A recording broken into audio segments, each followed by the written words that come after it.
5280 Sports Network on a Tuesday. Good morning. Welcome to your Morning Minute. Nate Lundy, Shawn Drotar. Thanks for stopping by. Hopefully you are not cleaning up damage from the hail yesterday, but if you're watching this and you live or work up on the north side, we feel your pain. So hopefully everything going okay for you. The Rockies were also victims of the nasty weather we had yesterday, postponing their matchup against the Cubs, a very highly anticipated game. We talked about it yesterday that we were really looking forward to this to see how this team would react to playing another very good team in the National League. Yeah, and they had an advantage if they would have played last night, of course, because the Cubs were coming off their 18-inning marathon against the Yankees and then having to travel. Now the Cubs get rest. We'll get an idea in the split doubleheader today, assuming they can get either or both of them actually finished and see where they go. But for the Rockies, this is a very big series. They have young guys on the mound. The Cubs have veterans in Jake Arrieta and John Lackey going today. The Rockies, Antonio Senzatella and Kyle Freeland. So if you're looking for a contrast between where these two teams are coming from,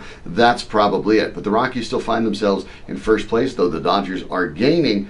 They get a little bit of rest too, though. An underrated part of the story is the Rockies are in the middle of this 10-game homestand with no days off. So they get a little bit of rest as well.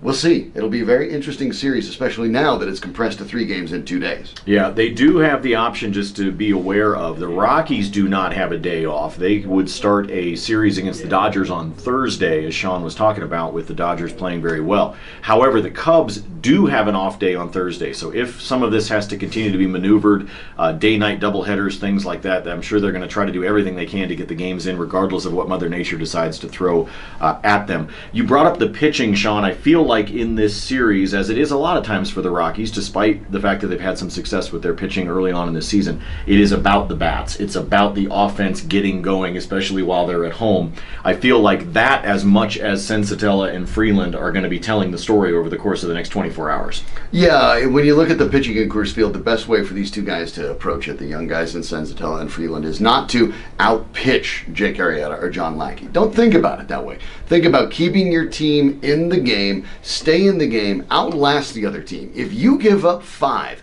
but you stay in longer than the other guy because he gave up 6, you pitched well. Right. So the Rockies, when it comes to their young pitchers, have to make sure that they get that message through. Bud Black's got to make sure he gets that message through. And the Rockies bats, which are starting to heat up, they need to stay hot.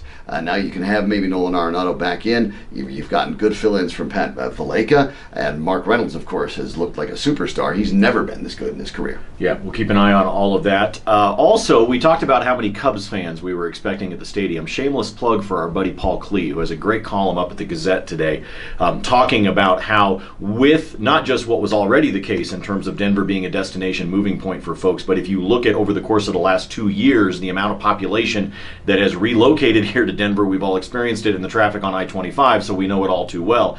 He's got a great column posted today where he talks about that and what to expect out of sort of that visiting fan base now that this has become such an explosion of population in this town. Yeah, it's interesting to see that, and of course you will see it. Expect to hear plenty of "Let's Go Cubbies" chants all through this series. So it'll be interesting to see how the Rockies fans handle that. But this time, Rockies fans, you have a team to cheer for. Here it is. It's May. Your team is in first place, so make sure you go represent out there, Colorado. If you're looking for the link, by the way, Paul is on Twitter at @Paul Klee, or Shawn and I have both been tweeting about it this morning, so you can find the link by following us at @Drotar, at Nate Lundy. Otherwise, back with you tomorrow morning, 7 a.m., Mile High Sports, AM 1340, FM 1047, as it will be a Hump Day Wednesday edition of the program, and we've got a birthday to be able to celebrate. There's a little teaser for you. But for now, for Shawn, I'm Nate. We'll see you.